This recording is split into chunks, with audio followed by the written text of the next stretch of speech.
你见过可以变形成飞机的汽车吗？在科幻电影中，变形金刚在汽车和机甲间来回切换的画面可是深入人心。而在现实生活中，同样也有着这样一辆车。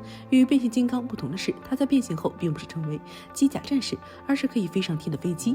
它的名字叫做 L-Car。在视频中可以看到，在变身时，汽车尾翼会向后方拉伸，当飞机机翼腾出足够的空间弹出，当机翼展开时，车后窗自动闭合，在短短的3分钟内，整个变身过程就结束了。随后测试人员系紧安全带，准备起飞。而经过一段加速助跑后，由汽车变身的飞机就飞上天空。